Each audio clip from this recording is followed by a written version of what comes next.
I'm Comet the Duck on Walking with Him. This is video 3B, the second half of the video about God's answer to my question.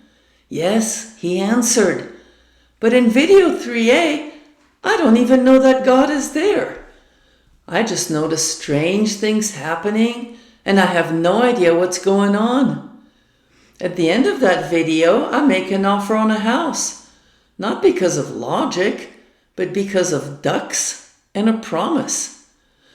Maybe those ducks were one of those huge signals I call a barn door signal. In case they were, I had to act. It was a promise. Barn door signal. Do what it says. No questions. I didn't remember that it was a promise I made to God. I only remembered that I made it. It was a matter of honor and of something much deeper that I couldn't name or explain. Because of that promise, I was going to make an offer on the house. And that's where we pick up the story. If those ducks were a barn door signal, winning the house was possible. But I couldn't just wait. It was my responsibility to act. I made a full price offer with an early deadline. No response. The realtor said, "Oh, that's okay. If they like your offer, they'll let you know." If they like my offer? Answering a barn door signal was not a maybe. I tried to make sense of it, but it was confusing until I imagined it happening online. If I had made an offer to a team captain and they didn't acknowledge it, I'd know I wasn't first or second. And then it clicked. I was third, and that wasn't good enough. I had to outbid the others. I asked my realtor to raise the offer. She resisted at first. She said, "There's no need." But when I insisted, she stayed professional and wrote the new offer. A couple of days later, I got the results. I had read the situation exactly right. More of that strange magic that had been following me on this trip.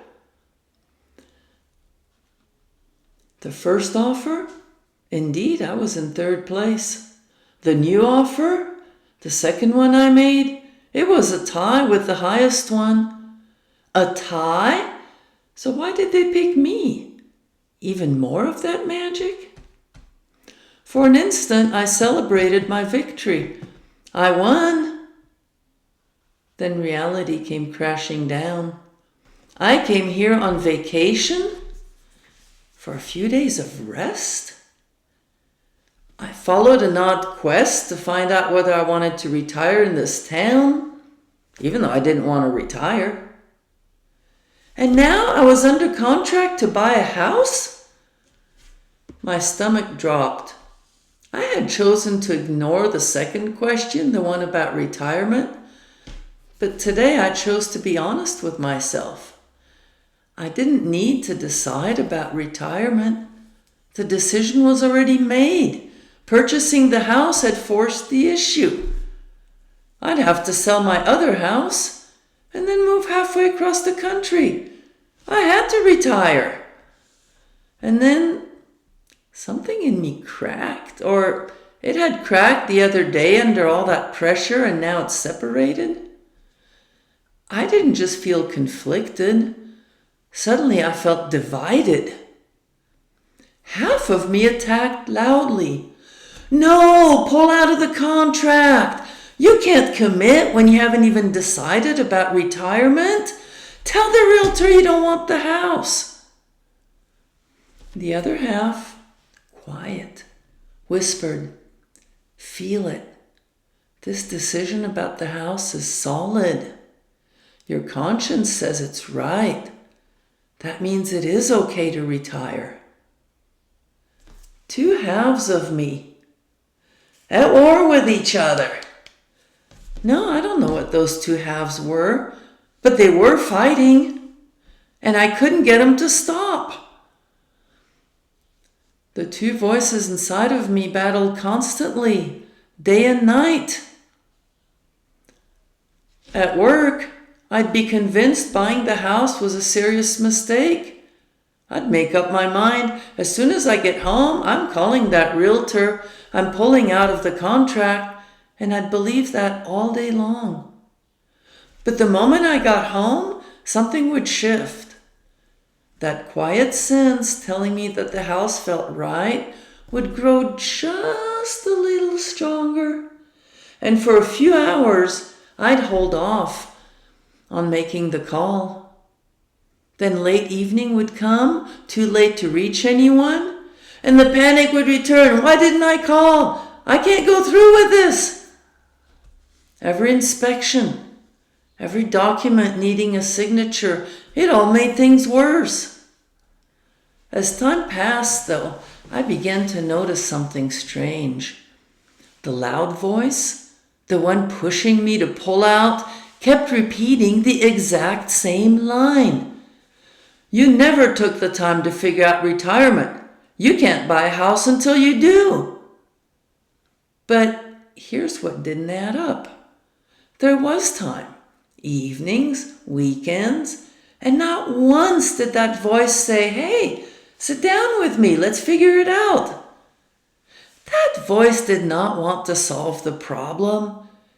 It only wanted me to pull out of the contract. And that was suspicious. And there was something else. That loud voice thought it was winning. Just because it was ahead for more hours out of each 24 hours. It never seemed to notice that the quiet voice was ahead during just the right hours, the ones that prevented me from calling. Beneath the surface, the quiet voice felt solid and smart. Slowly it was pulling ahead. Even so, the fight never let up, not even for an hour. I was exhausted. The quiet voice was the part of me that chose to honor the promise. Barn door, act, no questions. That quiet voice was steady and determined to do the right thing. It understood buying the house meant retiring. It was a package deal. One choice carried the other. So in honor, before I left to close on the house, I turned in my letter of resignation. Oh, that loud voice had a field day with that. "Why did you do that? Call your boss. Tell him you want your job back. You're going to regret this." But I didn't listen. On the first day of Christmas break, I flew back to that city to close on that house. I was determined to do as I promised. I had acted on something I couldn't explain, and soon it would be irreversible. Then they gave me the key, and still the two sides of me were fighting. I drove to the house. It was mine now. I looked at the hill behind me, mountains to the right, mountains in front, down the hallway, mountains on the left. And then I felt a change. The hills behind me became like a person's body. The mountains felt like arms, and those arms wrapped around me. A mountain hug. And with that came something I hadn't felt in weeks: peace. After a month of 24/7 fighting with myself, suddenly there were no more arguments, just peace. And that peace, it was absolutely amazing. And in that stillness, I heard words, not out loud, but very clear all the same. This house is a gift of love. And for just a moment, I saw it. The house was God's answer to my question. He did exist, and his answer was huge. He gave me the trip and this house, so personalized, proof of his presence and caring. I saw it. I felt it. And then it was too big. My mind shut down. And I stopped believing that God was there. But I made sure to stop that belief very gently. Because that peace, I wasn't willing to lose it. It felt too good after that month of nonstop fighting. An hour later, the previous owners arrived to show me how the pump in the canal worked. But when we started chatting, they weren't talking about the pump. Instead, they went on and on about ducks. They didn't even know I liked ducks. It made no sense that sellers would spend so much time talking about ducks. I listened, curious, as they described in detail how the ducks waddled down the hill to swim in the canal. Down that very steep hill behind my house? No, not those ducks up there. Different ducks. There's a second set, living just below my house. And suddenly I just stood there. 2 different sets of ducks, framing my house. 1 set behind, 1 set in front. What were the chances? Was this another barn door? For a moment, I caught a glimpse of him again. I could feel his kindness and his sense of humor. This time my belief lasted a bit longer. I believed for an hour before it got too big. Again, I was careful, gentle. I was still protecting my peace. Still, I noticed something. Twice now I had turned away. A habit was already forming, a pattern of shutting down. I needed to be careful. That evening I sat alone in the empty house looking out at the city lights. What an amazing view. 2 sets of ducks? Barn door signals or just ducks? The question lingered. Even though I had shut down belief, I wondered, but what if he's real? I stared out the window, and then I saw something strange. There was a reflection in the glass in front of me, a peculiar roof line, almost like a child's playhouse. I traced the reflection, that window, that window. I found the origin. It was the upper duck's house, but the reflection made it seem to be in a different direction. And immediately I understood. It was a question. Do you need a 3rd set of ducks to believe in me? The question was so clear, so direct, that I answered aloud with no hesitation. No, thank you. 2 sets of barn door ducks are enough. This time I believed for several hours. But eventually the doubts crept back in. Sure, it's uncommon to have 2 neighbors with ducks, but it's not impossible. Surely all the ducks are ducks, not barn door signals. I knew what I was doing, denying a 3rd time, and it was getting easier each time. But still, how could I believe in God just because 2 sets of ducks and a reflection in a window happened to show up?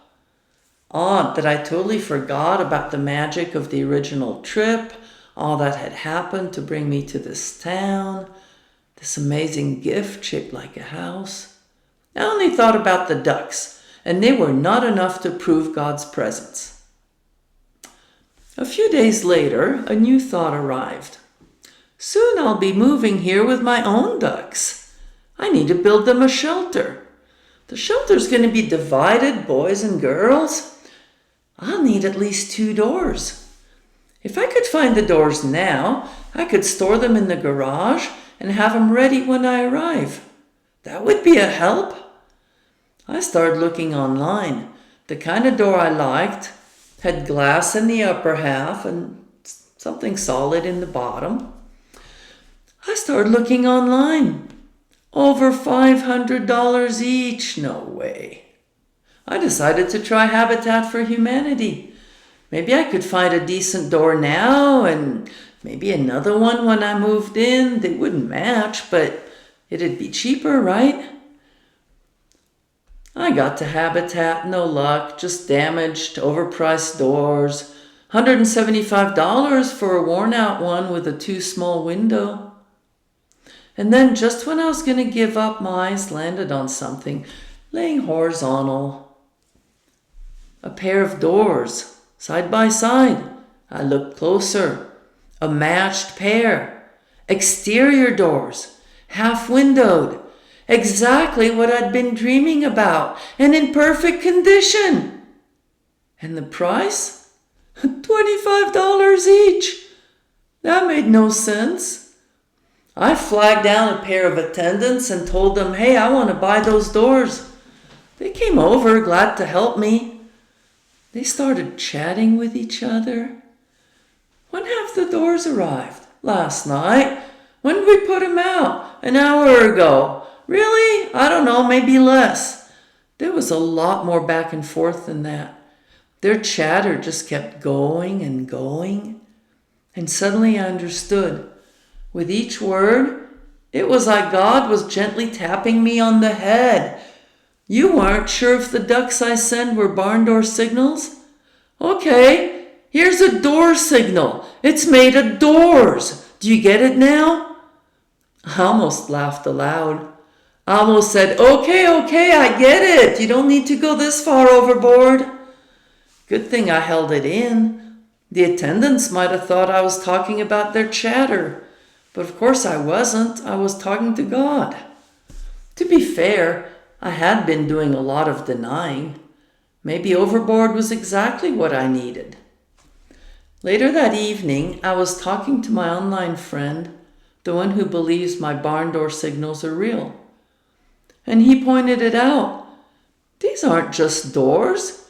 They're doors for your duck barn. That's when I saw it. God didn't just send me 2 doors. He sent me 2 barn doors. And that's when I knew. Since I kept denying that the ducks were barn door signals because ducks were not barn doors, he sent me literal barn doors, a perfectly matched pair. He sent something so literal, so undeniable, there was no way I could later claim that I missed it. Or could I? I imagined myself in some kind of heavenly courtroom trying to plead my case. But judge, I would say, I had no idea that those barn doors were barn door signals. And the judge would look at me, raising an eyebrow. You didn't know the barn doors were barn doors? And I'd argue, wailing, but judge, it's not fair. How could I possibly have known that these barn doors were barn doors? There was no way I could keep a straight face. I was laughing with God. And then I knew his side of the bargain was complete. I asked, God, do you exist? Please show me in a way I cannot miss. And he did. There was no way around it. The barn doors were indeed barn doors. The barn doors were an undeniable proof, but a few hours later, I began to deny his existence again. That had become my habit. And then suddenly I received a warning. Not a threat, a fact. I heard it clearly, though it was not spoken. Deny me once more and I will leave. I remembered what my online friend told me. He does not force. God was clear. If my presence is too much for you, I won't stay. If it's too overwhelming for you, I won't remain where I'm not wanted. He wasn't angry or cold, but his words were solid and final. And here I was, with a denying thought already half formed, half a thought away from losing him. I didn't know it was possible, but I reached out and I clamped down on that denying thought, held it, refused to let it move. I was not about to let a stray thought make this decision for me. It was mine to make. I was amazed. The clamp was holding firm. Would it hold through sleep? Through conversations and distractions? I wasn't sure, but it was solid enough now to last for a good 10 minutes. I was sure that would be enough. I began to consider my options, and then 2 pictures appeared in my mind. On my right, no belief, an easy trail winding down into a pastel-colored valley. Peaceful, safe, and comfortable. The house was still mine. There would be health, enough money for my needs, time for crafts, lunch with friends, hobbies. To some it would seem perfect. He would not be angry if this was my choice. But for me, none of that had meaning. Already I could feel the boredom creeping in. On my left, belief. He stood on steep, rocky steps that were climbing up and disappearing behind a bush. He told me 3 things about this path. This path is hard. You'll be with me. It will not be boring. Hard? I could handle with a friend beside me. With him, it would be meaningful. And guaranteed not boring? I grinned. Still, back in my living room, I chose honesty. How much did I really believe? After everything, the trip, the house, the ducks, the reflection, even the literal barn doors, my best estimate? Only 40%. That's all I could claim. His presence still felt unlikely. But the pastel valley, that sheer boredom, I couldn't live that way. Arbitrarily, I bumped up belief to 50% just to escape that boring valley. 50%, stuck on the fence. I needed help. Game shows have a call a friend option. Why not me? Could I? I knew exactly who I'd call, my online friend. But would chatting risk breaking my clamp? I couldn't risk it. Then I realized I didn't need to ask. I already knew his choice. He was walking with God. I'd seen him do it on the servers for months. I could do far worse than follow in my friend's footsteps. Still, I hesitated. God was far too big and invisible. That sounded very hard to deal with. But God hadn't come with a booming voice. He came with ducks, birds with no teeth. He came gently, taking care to not scare me. That means he was kind. The house was absurdly customized. He was personal, and he cared about me. He gave me the house with no strings. He didn't force. That mattered. I made my choice. I chose belief. Sure, I only had 40% of it. I didn't care. Belief was my choice. Who said I had to choose the most likely option? I said it aloud. I choose to believe. I repeated it in different ways, out loud. I even clarified, if straight outs come, they don't speak for me. My choice is belief. That's my will. Eventually, the next day, the clamp loosened and a stray denying thought escaped and came out. It wasn't my choice. I brushed it aside. And he knew it wasn't my choice. He didn't pay attention to it either.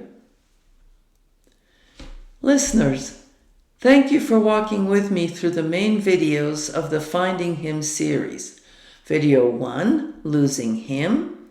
Then video 2, The Question. And now videos 3A and 3B, His Answers. Whether you've been curious, skeptical, hopeful, or all three, I'm so glad you chose to join me in this adventure. This marks the end of the main story arc of finding him, but it's only the beginning of the treasures I found while walking with him. The other 2 videos in this series are deep dives. The 2 presented here look at the same facts already told, but with hindsight, and with him by my side, pointing out patterns and layers that I missed. Video 4 points to a hidden promise, the relational nature of my question, and a huge insight about how we communicate, he and I. Video 5 points to a whole layer that I missed. Not only does it explain where he was during the years I thought he was missing, but it changes the whole narrative from a rescue story to a story about learning, progress, and a deepening relationship. The first part of the journey is complete. I found him again. And that means the story's only beginning.